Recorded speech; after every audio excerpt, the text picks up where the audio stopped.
नमस्कार जय हिंद साथियों। कल आपने देखा कि प्रयागराज में किस तरह से भारतीय जनता पार्टी के प्रशासन ने, मोदी योगी की डबल इंजन सरकार ने छात्रों के पेपर लीक पर चर्चा होने से रोक दिया। पेपर लीक हो जाए उससे कोई दिक्कत नहीं, लाखों छात्रों का भविष्य बर्बाद हो जाए उससे कोई दिक्कत नहीं। सीबीएसई के एग्जाम हो, हाई स्कूल इंटर के एग्जाम हो, पीसीएसजे के एग्जाम हो, लेखपाल के एग्जाम हो, दरोगा के हो, टीचर के हो, जेई के हो, हर परीक्षा का पेपर लीक हो जाए, आपकी जिंदगी बर्बाद हो जाए, लेकिन उसके ऊपर चर्चा करने तक की इजाजत आपको नहीं है। बंद कमरे में चर्चा करने की इजाजत नहीं। तो क्यों यह इजाजत नहीं है, मैं आपको 1 मिनट के अंदर समझाना चाहता हूं। उत्तर प्रदेश की हालत में आपको बता दूं।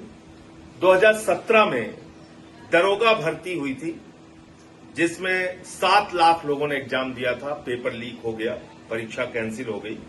2018 में 3000 नलकूप चालकों के लिए एग्जाम हुआ था, 2 लाख लोगों ने एग्जाम दिया था, पेपर लीक हो गया, परीक्षा कैंसिल हो गई। 2018 में ग्राम विकास अधिकारी के लिए परीक्षा हुई थी, 2000 पद के लिए हुई थी, 9 लाख लोगों ने एग्जाम दिया, पेपर लीक हो गया, परीक्षा रद्द हो गई। 2018 में ही यूपी पीसीएल जेई इसकी परीक्षा हुई और इसमें करीब करीब 26,000 लोगों ने 226 पदों के लिए परीक्षा दी थी, पेपर लीक हो गया, परीक्षा कैंसिल हो गई। 2018 में लोअर सबऑर्डिनेट की भर्ती 672 पदों के लिए 11 लाख लोगों ने एग्जाम दिया था, पेपर लीक हो गया, परीक्षा कैंसिल हो गई। 2021 में यूपी ट्रिपल एससी पेट की परीक्षा हुई, 21 लाख लोगों ने एग्जाम दिया था, परीक्षा कैंसिल हो गई पेपर लीक की वजह से। 2021 में ही यूपी टेट की परीक्षा हुई, 20 लाख लोगों ने एग्जाम दिया था, परीक्षा कैंसिल हो गई।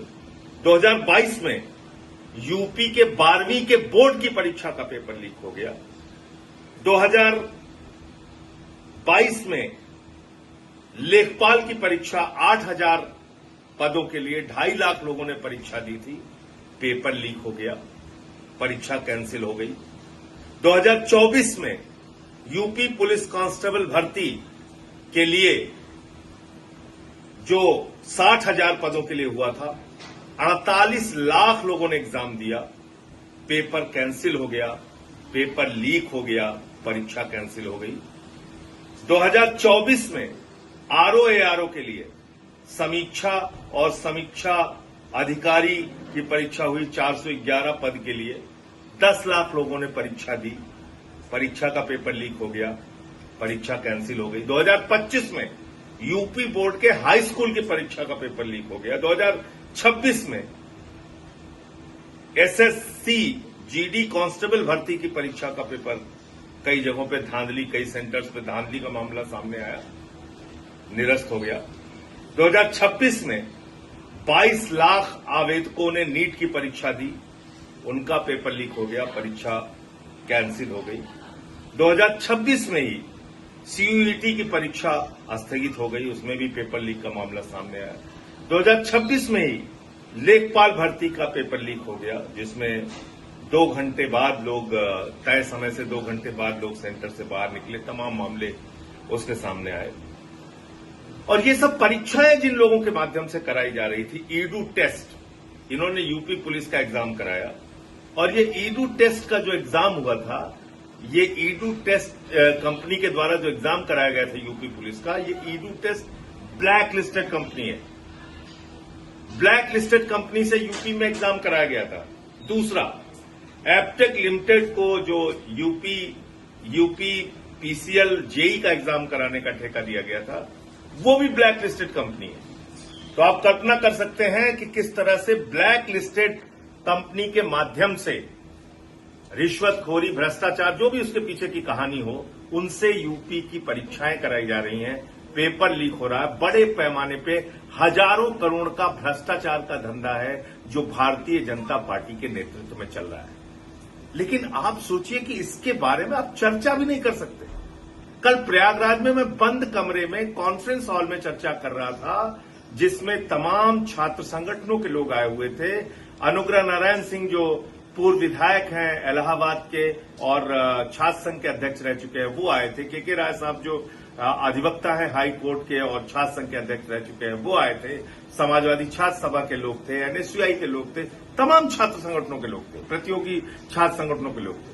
और उन सब ने उस कार्यक्रम में हिस्सा लिया और अपनी व्यथा बता रहे थे कि किस तरीके से वो वहां पे मेहनत करते हैं, पढ़ाई करते हैं, दिन रात तैयारी करते हैं और बता रहे थे कि एग्जाम देके निकलते हैं तो सबसे पहले मां का फोन आता है कि बेटा परीक्षा कैसे हुई, कैसे हुआ एग्जाम।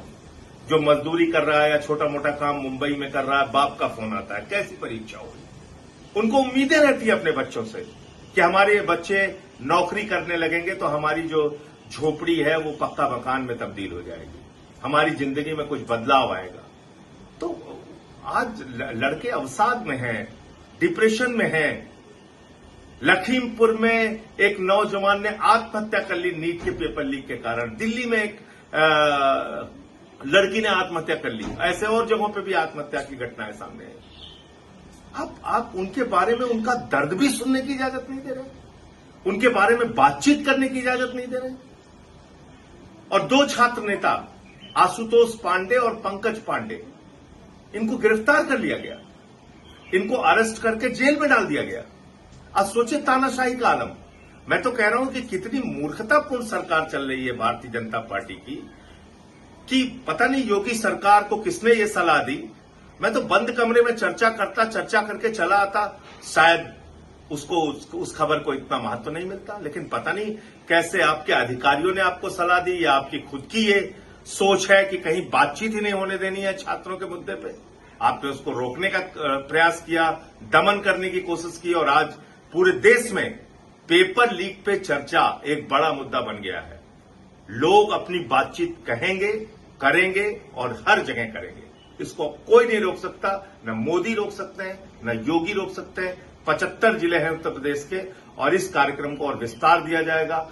ऑनलाइन हम लोग पेपर लीक पे चर्चा करेंगे, जाके जिलों में छात्रों के साथ पेपर लीक पे चर्चा करेंगे, पेपर लीक पर बातचीत करेंगे, छात्रों को संगठित करेंगे और कैसे ये पेपर लीक का धंधा बंद होना चाहिए इसके बारे में सरकार से एक ठोस नियम कानून बनाने की बात करेंगे। और वो हक, लोगों का रोजगार का हक, परीक्षा ईमानदारी से देने का हक, वो हक सरकार से लेके रहेंगे। और मैंने तो 5 चरणों में रोजगार दो, सामाजिक न्याय दो पदयात्रा भी की, उसके माध्यम से भी नौजवानों की आवाज उठाने का काम किया और प्रयागराज जाके भी ये प्रयास किया छात्रों को संगठित करने का।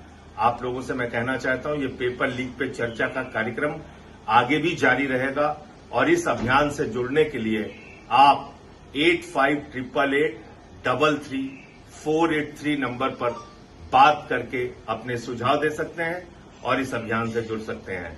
दूसरा नंबर है 8588841358। तो 2 नंबर है, याद रखिए, 8588833483, 8588841358। इन दोनों नंबरों पे कॉल करके आप इस पेपर लीक पर चर्चा के अभियान से जुड़ सकते हैं और इस छात्र आंदोलन को अपनी मजबूती दे सकते हैं। जय हिंद, इंकलाब जिंदाबाद।